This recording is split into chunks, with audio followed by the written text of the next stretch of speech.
ঝগড়া হলে আমার স্ত্রী অন্য ছেলের সাথে প্রেম করে। বিষয়টা বুঝতে পারি বিয়ের ১ সপ্তাহ পর। সেদিন সকালে স্ত্রী স্নান করার পর আয়নার সামনে দাঁড়িয়ে রংঢং করে আমার দৃষ্টি আকর্ষণের চেষ্টা চালাতে লাগল। যেমন ইচ্ছে করেই আঁচল ফেলে দেওয়া, সেই আঁচল মেঝে থেকে তুলতে গিয়ে আমার দিকে নেশালো দৃষ্টি নিক্ষেপ করা, এসব আমি বুঝতে পেরেও না বোঝার ভান করেছিলাম। সমস্যাটা হলো এই জায়গাতেই। স্ত্রী আমার ওপর সেই রকম ক্ষেপে গেল। ঠিকমতো কথা বলে না, কাছে আসতে চাইলে ফোড়ন কেটে অন্যদিক চলে যায়। হ্যালো বন্ধুরা, কেমন আছেন? আমি রিমা। আজ আপনাদের একটি খুব সুন্দর ভালোবাসার গল্প শোনাতে চলেছি। আশা করি আপনাদের খুব ভালো লাগবে। তো চলুন শুরু করা যাক। অফিসে গিয়ে ভাবলাম একবার কল করে সরি বলবো। কল করতে গিয়ে দেখি নাম্বার ব্লক। সোশ্যাল মিডিয়ার সব জায়গা থেকেই আমি ব্লকড। নতুন আইডি খুললাম। আইডির নাম দিলাম রাগ করে না সোনা বউ। স্ত্রী রিকোয়েস্ট অ্যাকসেপ্ট করল। ধুমসে সুরের কথাবার্তা চলতে লাগল। এদিকে আমার বুকের অর্ধেকটা খসে পড়ে যাচ্ছে। রাতের ঘুম হারাম হয়ে গেল। সামান্য আদর করিনি, সেই জন্য ফেসবুকে যার তার সাথে সে প্রেমালাপ শুরু করে দিবে।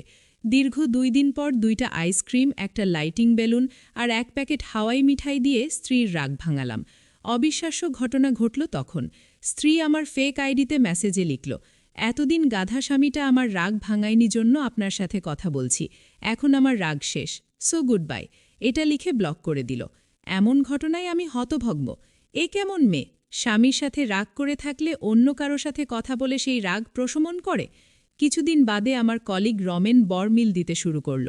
বারবার আমার স্ত্রীর সম্পর্কে জিজ্ঞেস করে। মনে খটকা বাড়তে লাগল। স্ত্রী আবার আমার ওপর রাগ করে কলিগের সাথে কথা বলছে নাকি? অফিসের কাজ শেষে বাড়ি ফিরে গভীরভাবে চিন্তা করতে লাগলাম যে স্ত্রীর সাথে লাস্ট কবে কথাকাটি হয়েছে, কিংবা ও আমার ওপর রেগে আছে কিনা। অনেক ভেবে মনে পড়ল ৩ দিন আগের রাতে ও আমার হাতে মাথা রেখে ঘুমাচ্ছিল। হাত ঝিমঝিম শুরু হয়েছিল, সেই জন্য ওকে বালিশে মাথা রাখতে বলেছিলাম। অভিমানের সূত্রপাত বোধহয় এখান থেকেই শুরু। সেই রাতেই রাস্তায় দীর্ঘক্ষণ খুঁজে ঝালমুড়ি, ফুসকা, আচার আর লাল রঙের লিপস্টিক কিনে দিয়ে স্ত্রীর অভিমান ভাঙালাম।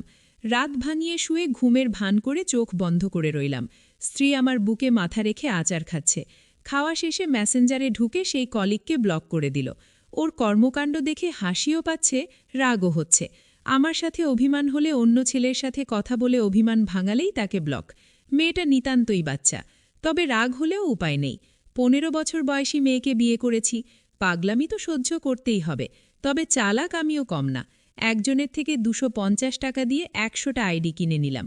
সবগুলো আইডি দিয়ে স্ত্রীকে রিকোয়েস্টও পাঠিয়ে রাখলাম। এখন অভিমান হলেও আমার যে কোনো একটা ফেক আইডির রিকোয়েস্ট অ্যাকসেপ্ট করে। আমি কাজের ফাঁকে ওর সাথে ফেক আইডিতে কথা বলি। মজাই লাগে বিষয়টা। ২-৩ দিন পর চকলেট, ঝালমুড়ি, ফুল এসব দিয়ে রাগ ভাঙাই। রাগ ভাঙার সঙ্গে সঙ্গে ও ফেক আইডি ব্লক করে দেয়।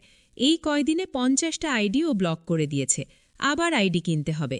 ঘরের অভিমান ঘরের লোকের সাথেই মেটাচ্ছে মেয়েটা। অপেক্ষায় আছি কবে ও বড় হবে। তো বন্ধুরা, গল্পটা কেমন লাগলো কমেন্টে জানাবেন। আজকে বিদায় নিচ্ছি, দেখা হচ্ছে আবারও একটি সুন্দর গল্প নিয়ে।